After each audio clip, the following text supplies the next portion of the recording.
Your great-grandfather survived the Spanish flu in a muddy trench. You?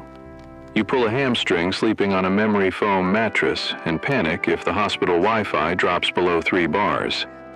You think those sliding glass doors lead to a sacred temple of healing. Spoiler alert, you're stepping onto a corporate assembly line where your biology is the raw material and the house always wins. Welcome to the meat grinder. We treat hospitals like safe havens and doctors like infallible gods. It's a comforting lie. The modern medical system is a chaotic intersection of billing algorithms, exhausted interns, and microscopic biohazards. It's a business, and you are the ultimate consumable product. Today, we are exposing 30 hospital secrets the billing department is praying you never discover. I bet you believe the Hollywood myths for at least half of these. Let's find out if you are a smart patient or just a profitable victim. Fact 1. The itemized bill hack. You open your mailbox and there it is, a piece of paper demanding $50,000 for a 3-day hospital stay. Your heart stops. You assume these numbers are calculated by brilliant accountants using strict medical algorithms. They aren't. They are random numbers thrown at the wall to see what sticks. Never, ever pay the first bill. Call the billing department and demand 2 words: an itemized bill with CPT codes. The moment you ask for this, the hospital knows you are looking under the hood. Suddenly, the $200 charge for a single Tylenol pill and the $50 charge for holding your own baby mysteriously vanish. They are legally forced to remove accidental duplicates and phantom charges. You aren't just a patient to them, you are a walking ATM. Make them prove every single penny. Fact 2. The secret Chargemaster. You think the price of a medical procedure is a fixed, logical number based on the cost of supplies and labor? That is adorable. Welcome to the Chargemaster. Every single hospital in the United States keeps a massive, highly secretive internal spreadsheet of prices that are artificially inflated by hundreds, sometimes thousands of %. Why? Because those absurd numbers are never meant for human eyes. They exist solely as an aggressive starting point for negotiations with massive insurance companies. The hospital asks for $10,000 for an MRI, knowing the insurance will only agree to pay $1,000. But if you walk in off the street without coverage, they will happily try to charge you the full, fictional amount. You are paying the mafia penalty rate. Fact 3. The cash pay rate. You lose your job, you lose your insurance, and you break your arm. You walk into the hospital terrified of bankruptcy because you assume the price is the price. You are wrong. If you are paying out of your own pocket, you possess an incredible superpower: cash. Hospitals despise dealing with insurance companies. They hate the paperwork, the claim denials, and the months of waiting to get paid. If you simply go to the billing office, look them in the eye, and ask for the cash pay rate, the price will magically plummet. They will instantly slash the Chargemaster rate by half, or even more, just to get guaranteed cash in hand today without paying an army of medical coders to fight with Blue Cross. Cash is king, even in the sterilized halls of medicine. Fact 4. The observation status trap. You are rushed to the ER, given a bed, put in a gown, and hooked up to monitors. You stay there for 3 days. You assume you are an officially admitted patient. You might not be. This is a devastating legal loophole called observation status. The hospital is treating you, but on paper, they never officially clicked the button to admit you as an inpatient. Why does this matter? Because if you are a Medicare patient who needs to go to a skilled nursing facility for rehab afterward, Medicare will refuse to pay the bill. They require 3 consecutive days as an official inpatient. If you were just under observation, you are suddenly on the hook for tens of thousands of dollars in rehab costs. Always ask the doctor, am I officially admitted or just under observation? Fact 5. The ghost network illusion. You want to be a responsible adult, so you log into your insurance provider's website, look at their official directory of doctors, and start making calls to find a specialist. You dial 10 numbers, 5 of the doctors retired 3 years ago. 3 are not accepting new patients. 2 don't even practice that specialty anymore. Congratulations, you have just discovered a ghost network. Insurance companies legally have to provide a list of in-network doctors, but they have zero financial incentive to keep that list accurate. They pad their directories with ghosts to make it look like you have massive coverage, while actively making it impossible for you to actually book an appointment. You aren't crazy. You are navigating a digital graveyard designed to make you give up and pay out of pocket. Fact 6. The donor blood paradox. During a blood drive, you heroically roll up your sleeve and give a pint of your blood for absolutely free. You get a cheap cookie and a sticker. But if you get into a car crash next week and need that exact same blood pumped back into your body, the hospital will hit you with a bill for hundreds or thousands of dollars. They aren't charging you for the blood itself. The red liquid is legally free. You are paying a massive premium for the logistics. You are paying the phlebotomist, the highly complex FDA-mandated infectious disease testing, the refrigeration, the matching, and the nurse who hangs the bag. The human body is free, but the delivery system is a luxury service, and you are footing the bill for the entire pipeline. Fact 7. The charity care secret. You get a massive bill you cannot possibly pay. You start thinking about selling your car or taking out a second mortgage. Put the pen down. The vast majority of hospitals in the United States operate as non-profit organizations. In exchange for not paying millions in taxes, the federal government legally requires them to provide charity care or financial assistance to low-income patients. This isn't a loan, it is complete debt forgiveness or a massive discount. But here is the catch. They will never, ever offer it to you voluntarily. You have to actively demand the financial assistance application. If your income falls below a certain percentage of the poverty line, that terrifying $50,000 bill legally turns into dust. You just have to be brave enough to ask for the paperwork. Fact 8. The danger of alarm fatigue. You are lying in an ICU bed. Every 5 seconds a machine beeps, a monitor chirps, or a ventilator whistles. You think the nurses are constantly analyzing every single sound like elite radar technicians. The reality check. They are experiencing alarm fatigue. This is an officially recognized, deadly medical phenomenon. Because 90% of those alarms are false positives, like a patient moving their arm and displacing an oxygen sensor, the human brain simply stops registering the noise. The nurse's neurological pathways literally filter out the beeping to prevent them from going insane. The terrifying result? When a truly critical, life-threatening alarm goes off, it blends right into the background noise, and nobody comes running until it is too late. The machines aren't saving you. They are creating a symphony of ignored warnings. Fact 9. The weekend effect. You feel a sharp pain in your abdomen on a Saturday afternoon. You think, a hospital is a hospital. It's open 24/7.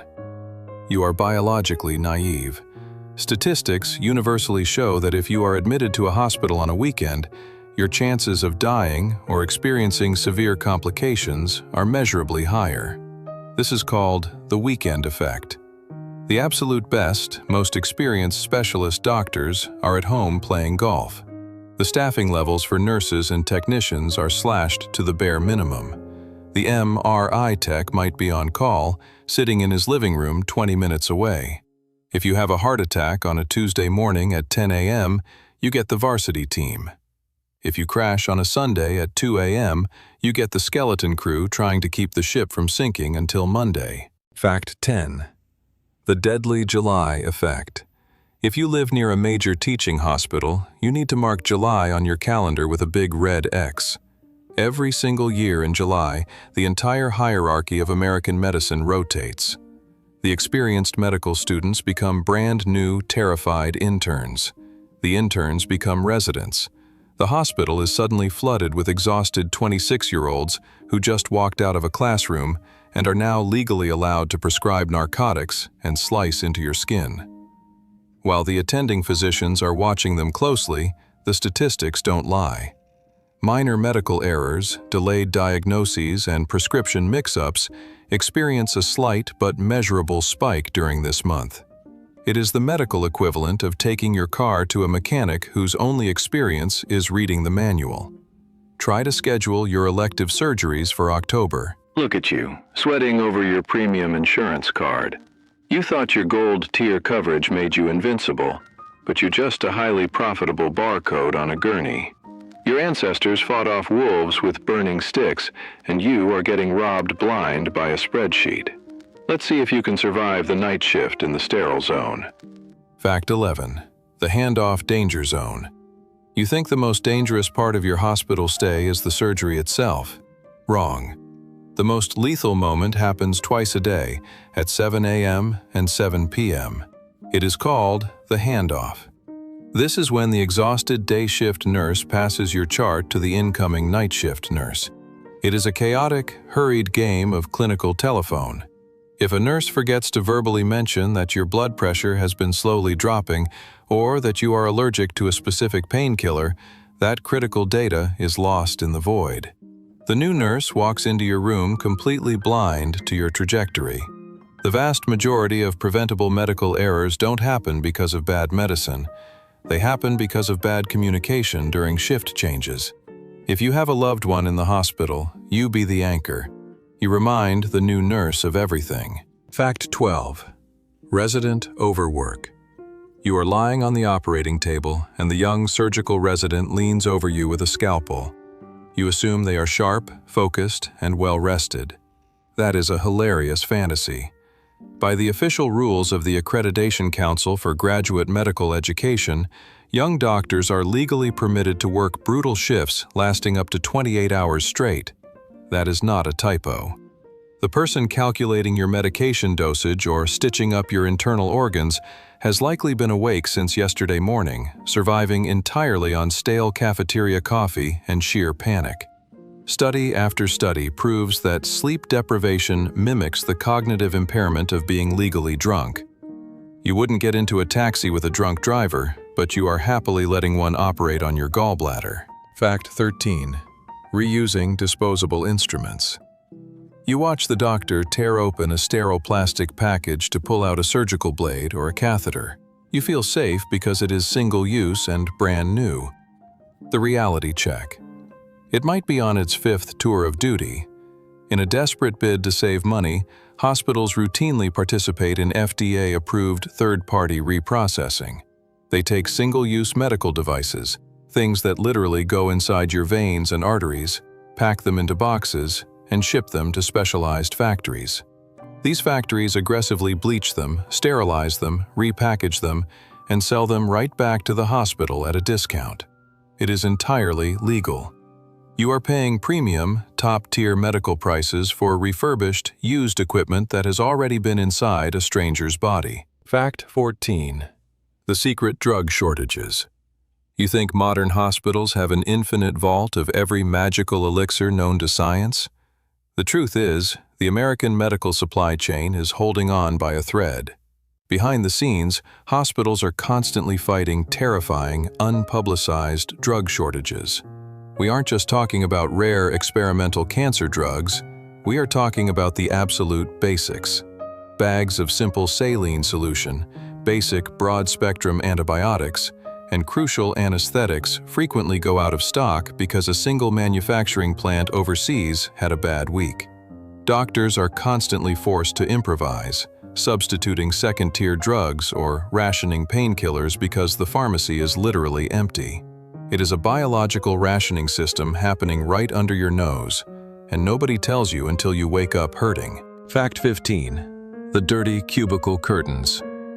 You are placed in a semi-private room, and the nurse pulls the thick fabric curtain around your bed to give you some privacy. You feel secure in your little fabric cocoon. Do not touch that curtain. While the floors are mopped and the bed sheets are changed daily, those privacy curtains are the dark secret of hospital hygiene. They are notoriously difficult to take down and wash, so in many facilities, they hang there for months at a time, absorbing the coughs, sneezes, and aerosolized bacteria of every single sick patient who occupied that bed before you. Swab tests show these curtains are frequently colonized by MRSA and VRE, deadly, antibiotic-resistant superbugs. You are literally pulling a curtain of disease around yourself just so your roommate can't see you sleep. Fact 16. The first in, first out blood rule. If you need a blood transfusion, you assume you are getting the freshest, most vital blood available. You don't understand inventory management. Donated red blood cells have a shelf life of exactly 42 days. Blood banks operate on strict retail logic. First in, first out. This means the hospital will intentionally select the oldest bag of blood on the shelf, the one that expires tomorrow, and pump it into your arm. They do this to minimize waste and financial loss. While it is technically safe and FDA approved, studies show that older blood loses its elasticity and doesn't carry oxygen quite as efficiently as fresh blood. You aren't getting premium fuel, you are getting the clearance rack biology right before it goes bad. Fact 17. The defibrillator myth. Every medical drama ends the exact same way. The heart monitor goes flatline, the doctor screams, "Clear!" hits the patient with electrical paddles, and the heart miraculously starts beating again. This is a total, dangerous Hollywood lie. A defibrillator does not jumpstart a dead heart like a set of jumper cables on a car battery. If the monitor shows a straight line, there is zero electrical activity. Shocking a dead heart does absolutely nothing except burn the patient's skin. Electricity is only used when the heart is in fibrillation, quivering chaotically like a bag of worms. The shock actually stops the heart entirely, hoping the natural pacemaker reboots in rhythm. If the line is flat, paddles are useless toys. The only cure is aggressive CPR and adrenaline. Fact 18. The brutal reality of CPR. You have been conditioned to believe that CPR is a gentle, magical kiss of life that guarantees survival. The reality check. Real CPR is incredibly violent and rarely successful. When performed correctly on an elderly patient, it almost always involves breaking their sternum and snapping multiple ribs. It is an aggressive, exhausting, mechanical attempt to physically squeeze the heart between the spine and the chest wall. Furthermore, the survival rate for out-of-hospital cardiac arrest is dismally low, and even those who survive often suffer severe, permanent brain damage from the lack of oxygen. It is not a magical reset button. It is a desperate, brutal last resort that rarely leads to the happy ending you see on television. Fact 19. Doctors choose DNR. You want your grandmother to be kept alive on a ventilator at all costs because you think that means you love her. Medical professionals know the dark truth. When doctors themselves face a terminal illness, statistics show they choose a radically different path than the general public. Doctors disproportionately sign DNR, which means do not resuscitate, for themselves. Why? Because they have spent their entire careers breaking ribs, inserting breathing tubes, and watching patients suffer prolonged, agonizing deaths strapped to machines. They know exactly what those final weeks actually look like. They choose palliative care and a peaceful exit at home over a violent, mechanized extension of suffering in an ICU bed. Fact 20. The ambulance line jumping myth. You have a terrible stomachache, so you call 911, thinking that arriving in the back of an ambulance guarantees you a VIP pass straight to a hospital bed. You are wasting everyone's time. The emergency room operates on a strict system called triage. It does not matter if you arrived in a helicopter, a screaming ambulance, or an Uber. The triage nurse evaluates your vital signs. If you have a stomach bug and the guy who walked in the front door is actively having a massive heart attack, you are going straight to the waiting room chair, and he is taking the trauma bay. The ambulance gets you there faster, but it absolutely does not buy you a fast pass in line. You will sit there and wait your turn, just like everyone else. Did that ruin your favorite medical drama? Sad that George Clooney isn't going to dramatically shock you back to life. The wilderness respects physics, and the hospital respects liability. The machines won't save you if the biology fails. Now, wipe that naive look off your face. Listen closely, because this next part might actually keep you alive. Fact 21. The secret color codes. You are sitting in the hospital cafeteria eating dry meatloaf when a calm voice over the intercom says, "Code blue, room 412." You think it's just an elevator repair request. It isn't.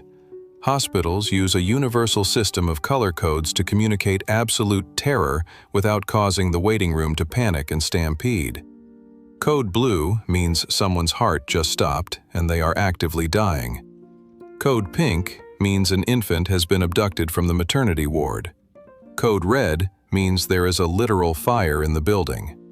Code silver means there is an active shooter or a person with a weapon on the floor.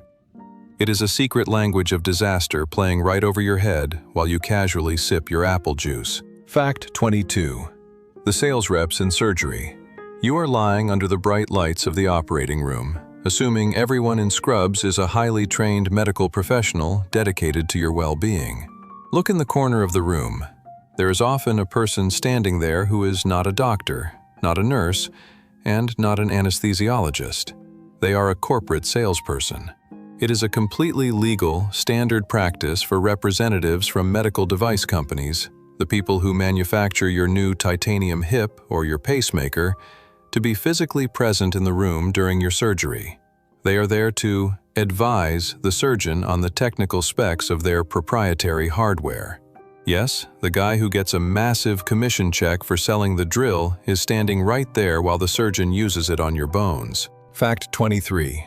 Dr. Google is real. You sit in the exam room, trembling as the doctor leaves to consult your chart. You think they are retreating to a massive mahogany library to read ancient medical tomes and confer with brilliant colleagues.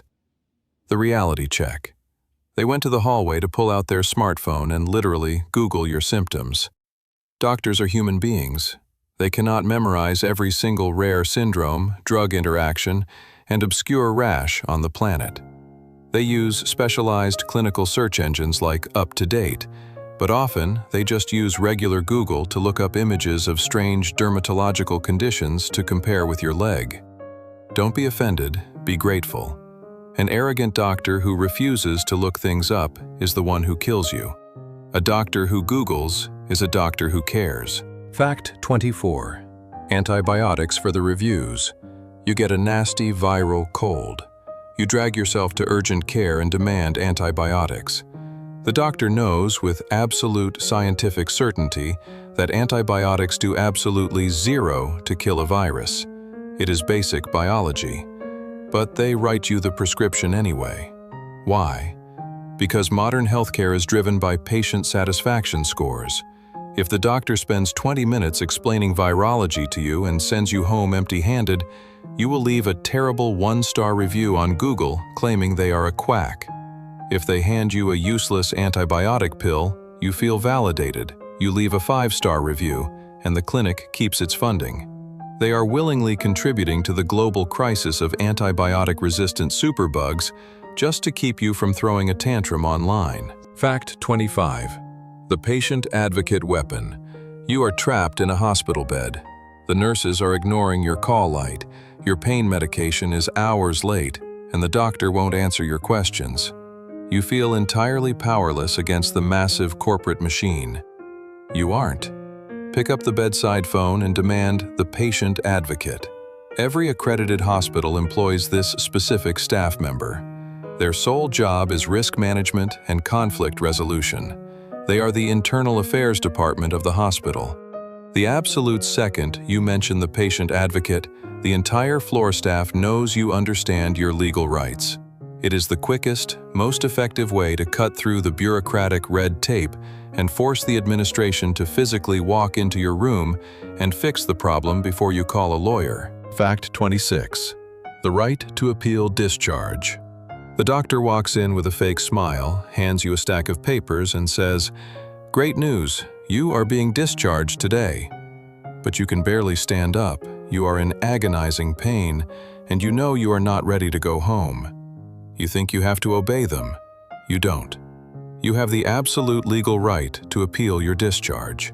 If you are a Medicare patient, simply saying the words, "I want to appeal my discharge," legally halts the entire process. The hospital is forced to keep you in the bed while an independent, third-party medical review board evaluates your case. The hospital just wants your bed empty for the next paying customer. Do not let them throw you out onto the street if your body is telling you that you are still broken. Fact 27. The right to refuse everything. A nurse walks in holding a small plastic cup with 3 mystery pills and tells you to swallow them. A technician arrives with a wheelchair to take you for another expensive CT scan. You comply because you think you are in the military and they are giving orders. You are not. Under the legal concept of informed consent, you retain 100% autonomy over your own body. You can politely refuse any pill, any blood draw, any test, and any surgery at any time for any reason. They cannot force you to do anything.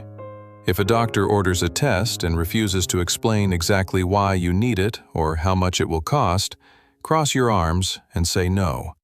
You are the CEO of your own body. They are just highly paid consultants. Fact 28. The right to clean hands.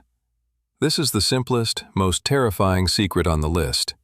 Hospital-acquired infections kill nearly 100,000 Americans every single year. You survive the massive heart surgery, only to die 2 weeks later because a medical professional transferred staph bacteria from their clipboard directly into your IV line. You have the absolute right to look your Ivy League-educated surgeon in the eye and say, "Can you please wash your hands and put on fresh gloves in front of me?" It feels incredibly awkward to challenge an authority figure, but your life is worth more than a momentary social discomfort. If a doctor ever gets offended by you asking them to use hand sanitizer, fire them immediately. Ego has no place in infection control. Fact 29. The formulary substitution. You take a very specific, expensive brand name medication at home to control your blood pressure. You bring your bottles to the hospital, but when the nurse hands you your morning pills, they are a different shape and color. Do not blindly swallow them. Hospital pharmacies operate on a rigid system called a formulary. They have massive, exclusive purchasing contracts with specific drug manufacturers. If your usual pill isn't on their discount list, they will legally substitute it with a generic equivalent or a completely different drug in the same class, often without asking you. While it is usually safe, your specific body might react terribly to the substituted binders and fillers. Always inspect the cup and demand to know exactly what they swapped out. Fact 30. The second opinion guarantee. A solemn doctor sits on the edge of your bed and tells you that you need a brutal, life-altering surgery immediately. You panic, assuming you must schedule the cutting for tomorrow. Stop. Unless your artery is actively spurting blood onto the ceiling, you always have time for a second opinion. In fact, major health insurance companies absolutely love it when you get a second opinion. They will almost always pay for a visit to a completely independent, out-of-network specialist. Why? Because the insurance company knows that up to 20% of major diagnoses are completely wrong, and they don't want to pay $50,000 for an unnecessary spine surgery. Never let one single human being with a God complex dictate the rest of your life. Get another set of eyes on the chart. Stripped of your Hollywood delusions and your wallet, sitting in a gown that doesn't close in the back. The Grim Reaper isn't holding a scythe anymore. He's holding an itemized invoice. Survival isn't about fighting the doctors. The system always wins. It's about fighting your own ignorance. If your blood pressure is officially spiking, leave a comment saying, "I survived," with a skull emoji. Let's confuse the fragile people who clicked off early. Stay skeptical and wash your own hands.